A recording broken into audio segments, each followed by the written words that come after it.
Hi guys, எல்லாருக்கும் வணக்கம். Welcome to YouTube channel nursing update. இன்னைக்கு நம்ம பார்க்க போறது சிஆர்இ எக்ஸாம் ப்ரிப்பரேஷன் கைடு தான். ஆக்சுவலா எப்படி எக்ஸாம் ப்ரிப்பேர் பண்ணலாம். நாளையிலேருந்து கரெக்டாக பார்த்தீங்கன்னா ஒரு நியர் அபவுட் 30 days இருக்கு. எக்ஸாக்டா சொல்ல முடியாது, ஏன்னா அவங்க எக்ஸாக்ட் டேட் சொல்லல. 26 to 28 சொல்லியிருக்காங்க. அதுல எது வேணா வரலாம். நாளையிலேருந்து பார்த்தீங்கன்னா ஒரு நியர் அபவுட் 30 days இருக்கு. இந்த 30 daysல நான் என்ன பண்ணா எக்ஸாம் கிளியர் பண்ணலாம் அப்படிங்கிறது தான் இந்த வீடியோல நம்ம பார்க்க போறோம். இந்த வீடியோல நம்ம பார்க்க போற விஷயம் என்னன்னா, சிஆர்இ எக்ஸாம்ஸோட என்ன இம்பார்ட்டன்ஸ், தென் சிலபஸ் என்னன்னு பார்க்க போறோம், எக்ஸாம் பேட்டர்ன் எப்படி இருக்குன்னு பார்க்க போறோம், தென் எப்படி கிளியர் பண்ணலாம், தென் ப்ரிப்பரேஷனுக்கு என்னென்ன பண்ணணுங்கிறது தான் நம்ம இப்ப இந்த வீடியோல பார்க்க போறோம். ஃபர்ஸ்ட் இதோட இம்பார்ட்டன்ஸ்.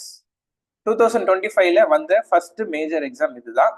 ஏன் இதோட இம்பார்ட்டன்ஸ் அப்படின்னு சொல்றேன்னா, இஎஸ்ஐசியில ஆல்ரெடி லாஸ்ட் இயர் வந்துட்டு சம் மெம்பர்ஸ் கூப்பிட்டுருந்தாங்க. நியர் அப்போ 1900 கூப்பிட்டுருந்தாங்க. அவங்க இன்னும் ஜாயினிங்கே பண்ணல. ஆனா அதை தவிர்த்து இவங்க தனியா ஒரு 600 மெம்பர்ஸ் கூப்பிட்டுருக்காங்க. அது வந்துட்டு இது வந்து நியூ ரெக்ரூட்மெண்ட் மாதிரி தான் கன்சிடர் பண்ணுவாங்க. இதுல கண்டிப்பா நிறைய பேர் கிடைச்சா மோஸ்ட் ப்ராபப்ளி வித்தின் ஃபியூ மந்த்ஸ்லேயே ஜாயின் பண்றதுக்கான ப்ராபபிலிட்டி அதிகம். ரெண்டாவது, நீங்க BSc nursing with 3 years experience வச்சிருக்கீங்கன்னா உங்களுக்கு ஒரு கோல்டன் ஆப்பர்ச்சுனிட்டி, யாருக்குமே கிடைக்காத ஒரு ஆப்பர்ச்சுனிட்டி எஸ்என்ஓ போஸ்டிங். ஓகேவா? இஃப் யூ டேக் இந்த மாதிரி இந்த பெரிய பெரிய இன்ஸ்டியூட், இப்போ AIIMS Delhi, okay, PG Chandigarh, இல்லை ஜிப்மரோ, இங்கெல்லாம் எடுத்துக்கிட்டீங்கன்னா ஒரு எஸ்என்ஓ போஸ்ட் வாங்கணும்னா மினிமம் 15 to 20 years ஆகும். நீங்க நர்சிங் ஆஃபீஸரா ஜாயின் பண்ணதுக்கு அப்புறம் ஒரு எஸ்என்ஓ போஸ்ட் வாங்குறதுக்கு. இதே ஒரு நியூலி ஃபார்ம்டு எய்ம்ஸ் இருக்குல்ல, இப்போ எய்ம்ஸ் மங்களகிரியா இருக்கட்டும், எய்ம்ஸ் பிபின் நகர், இந்த மாதிரி சின்ன சின்ன எய்ம்ஸ் இப்போ அதாவது லாஸ்ட் ஒரு 5-6 yearsல எய்ம்ஸ் பாத்தீங்கன்னா அங்க கூட ஒரு மினிமம் 5-6 வருஷம் ஆகுது எஸ்என்ஓ போஸ்ட் கிடைக்க. ஆனா நீங்க எதுவுமே இல்லாம டைரக்டா என்ட்ரியாவே எஸ்என்ஓக்கு என்ட்ரி ஆகலாம். எப்படின்னா உங்ககிட்ட BSc nursing with 3 years experience இருந்துச்சுன்னா. உங்களுக்கு இருக்குன்னா இதுவரையும் அப்ளை பண்ணலனாலும் இன்னைக்கே போய் அப்ளை பண்ணுங்க. ரொம்ப ரொம்ப ரொம்ப ஒரு ஆப்பர்ச்சுனிட்டி, ஒரு சூப்பரான ஆப்பர்ச்சுனிட்டின்னு கூட சொல்லலாம். இந்த மாதிரி ஆப்பர்ச்சுனிட்டி ரொம்ப ரேரா தான் கிடைக்கும். ஏன்னா லாஸ்ட் இயர் நடந்துச்சு சிஆர்இ, அதுக்கப்புறம் இப்பதான் வந்திருக்கு. நெக்ஸ்ட் எப்போ வரும்னா சொல்ல முடியாது. ஓகேவா? உங்ககிட்ட BSc nursing with 3 years experience தான் எஸ்என்ஓக்கு அப்ளை பண்ணு. நெக்ஸ்ட் எக்ஸாம் பேட்டர்ன் பார்த்துடலாம். எக்ஸாம் பேட்டர்ன் என்னன்னா, ஆக்சுவலா 2 சினாரியோ இருக்கு. சினாரியோ 1 என்னன்னா, அப்ளிகேஷன் நீங்க ஒன்னாதான் போட்டிருக்கீங்க. லைக் இஎஸ்ஐசிக்கு சரி, எஸ்என்ஓக்கும் சரி ஒன்னாதான் அப்ளை பண்ணிருப்பீங்க. ஓகே, எப்படி அப்ளை பண்ணுங்கிறதையும் நான் தனியா ஒரு வீடியோ போட்டிருந்தேன். அதோட லிங்க்கும் வந்து டிஸ்கிரிப்ஷன்ல கொடுத்துருக்கேன், வேணா அதை பார்த்துக்கோங்க. எப்படி அப்ளை பண்ணணுங்கிறதும் கொடுத்துருந்தேன். அந்த மாதிரி தனித்தனியா எக்ஸாம் கண்டக்ட் பண்ணுவாங்களா, இப்படி இல்லைன்னா ஒரே எக்ஸாம் கண்டக்ட் பண்ணுவாங்களான்னு தெரியல. என்னோட அசம்ஷன் படி என்ன அப்படின்னு சொல்லி பாத்தீங்கன்னா, ஒரே எக்ஸாம் வரதுக்கான வாய்ப்புகள் அதிகமா இருக்கும். ஓகேவா? ஒரே எக்ஸாம் வந்துட்டு ஒரு காமன் மெரிட் லிஸ்ட் ஒன்று வந்துடும்.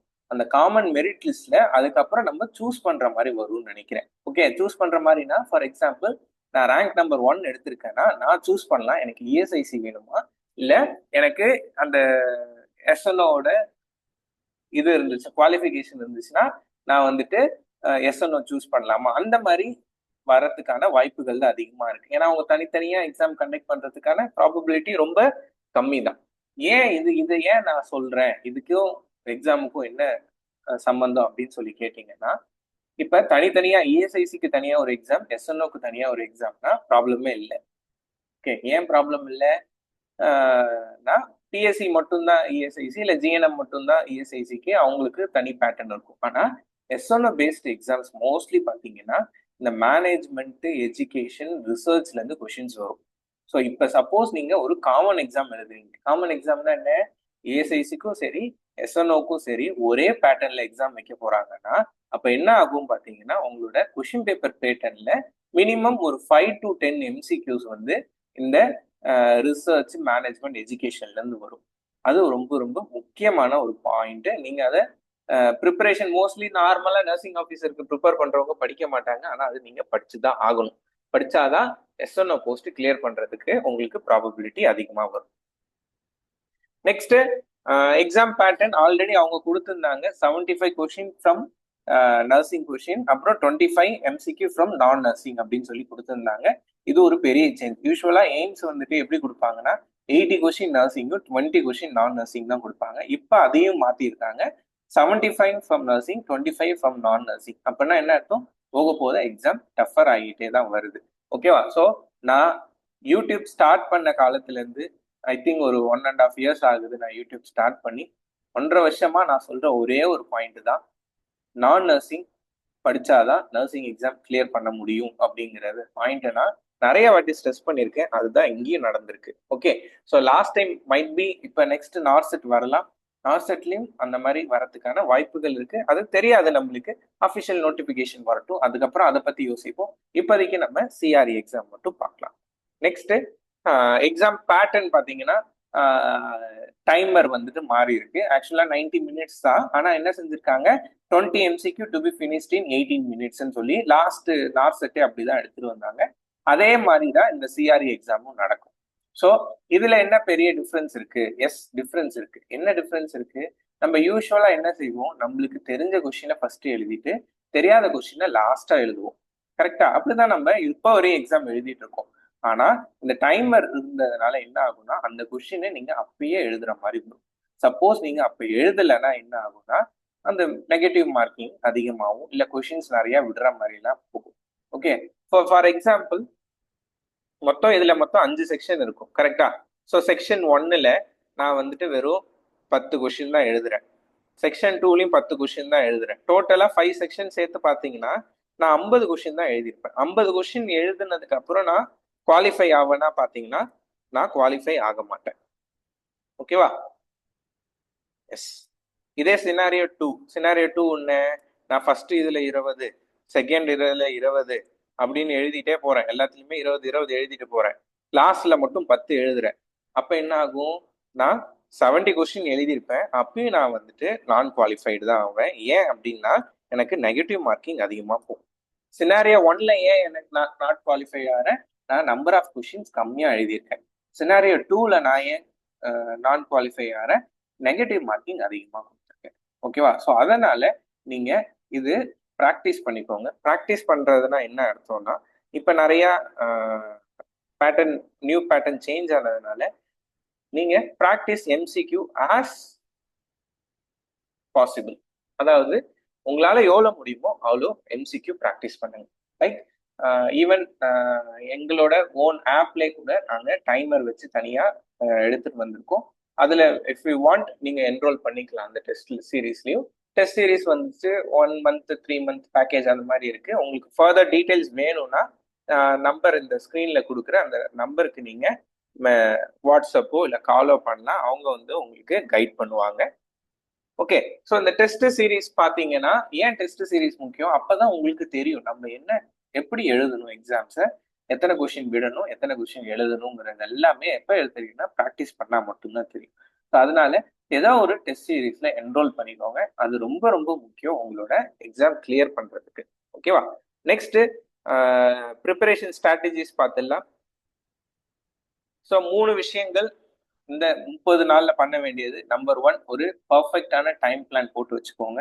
நம்பர் 2, இப்பதான் சொன்னேன், practice test as much as possible. Number 3, revision.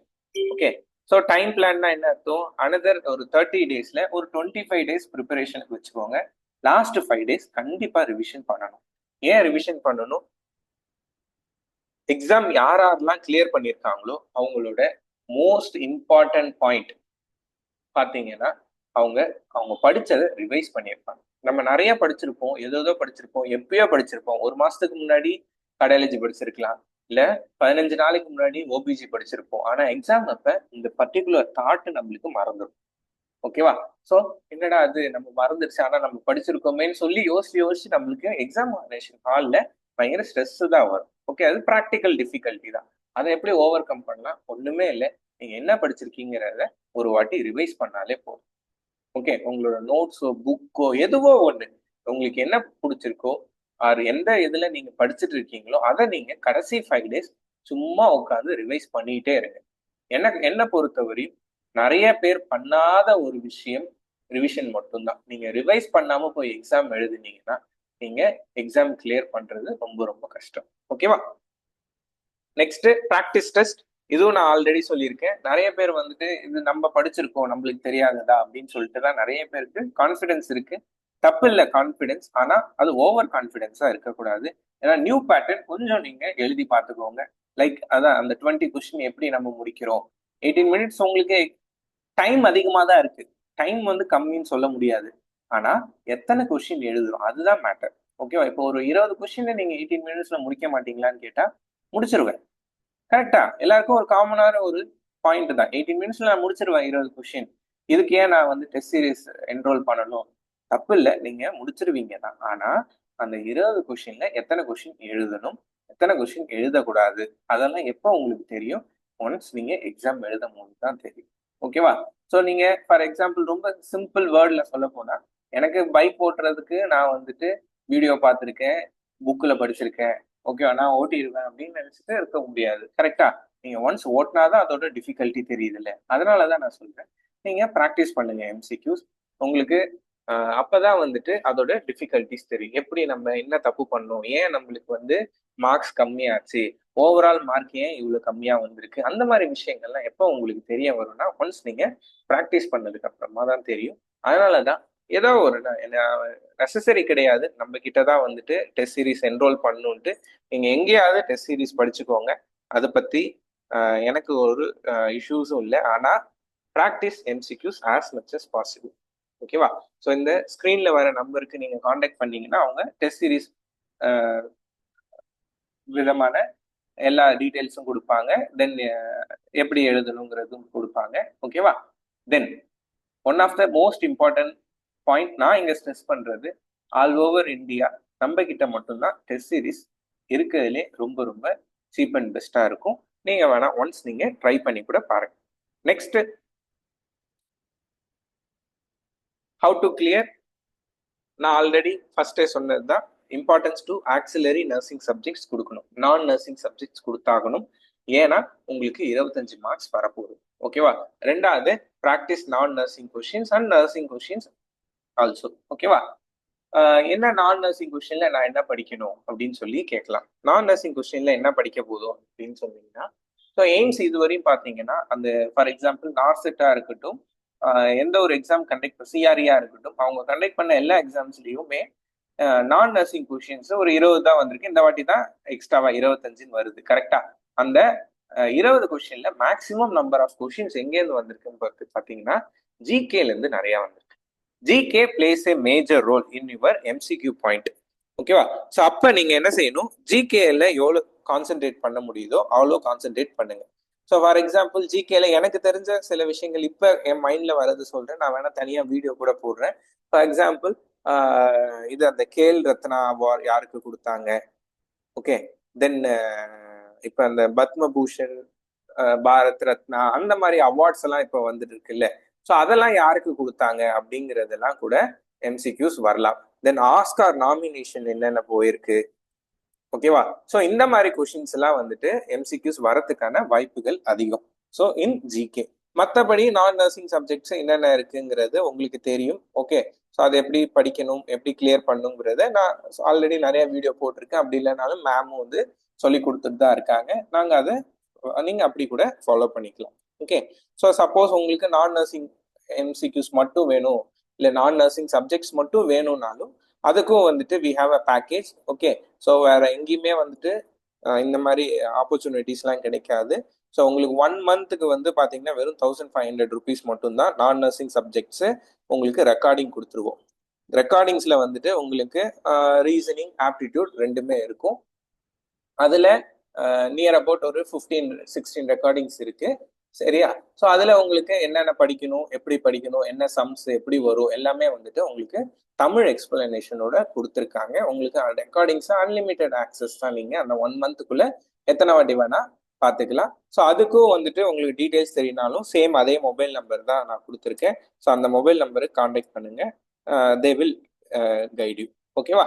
So hope நீங்க இந்த சிஆர்இ எக்ஸாம் கிளியர் பண்றதுக்கு இது ரெண்டும் யூஸ்ஃபுல்லா இருக்கும்னு நினைக்கிறேன். மூணாவது ஒரு விஷயம் நான் சொல்ல மறந்துட்டேன்.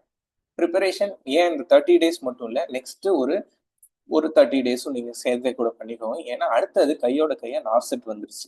கரெக்டா நார்செட் ஆல்ரெடி கொடுத்துருந்தாங்க ஏப்ரல் மந்த்ல வரும்னு சொல்லிட்டு அவங்க கேலண்டர்ல கொடுத்துருக்காங்க.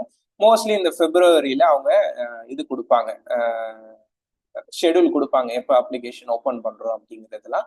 ஸோ அனதர் ஒரு 1 to 2 months உங்களோட மேக்சிமம் எஃபர்ட் போடுங்க. ஓகே, கண்டிப்பா இந்த ஒரு ஃபர்ஸ்ட் 6 monthsக்குள்ள ஒரு சூப்பரான ஒரு ஜாபோட நீங்க செட்டில் ஆகலாம். நர்சிங் ஆஃபீஸரா செட்டில் ஆனா ஒரு இன் ஹேண்ட் கிட்டத்தட்ட ஒரு 70,000 வாங்குவீங்க. சீனியர் நர்சிங் ஆஃபீஸரா செட்டில் ஆனா இன் ஹேண்ட் வந்துட்டு 85,000 கூட வாங்குவீங்க. ஸோ அதுக்கு நம்ம எவ்வளோ எஃபோர்ட் போடுறோம் அது ரொம்ப மேட்டர்ஸ். ஸோ ஹோப் இந்த வீடியோ பிடிச்சிருக்கும்னு நினைக்கிறேன். எல்லாரும் இந்த மாதிரி ப்ரிப்பரேஷன் பண்ணுங்க. ப்ரிப்பரேஷன் பண்ணி எல்லாரும் இந்த வருஷம் ஒரு நல்ல ஜாப்ல செட்டில் ஆகணுங்கிறது தான் எனக்கும் ரொம்ப ஆசை. ஸோ ஹோப் இந்த வீடியோ பிடிச்சிருந்தா உங்க ஃப்ரெண்ட்ஸ் எல்லாருக்குமே ஷேர் பண்ணுங்க. Thank you so much guys.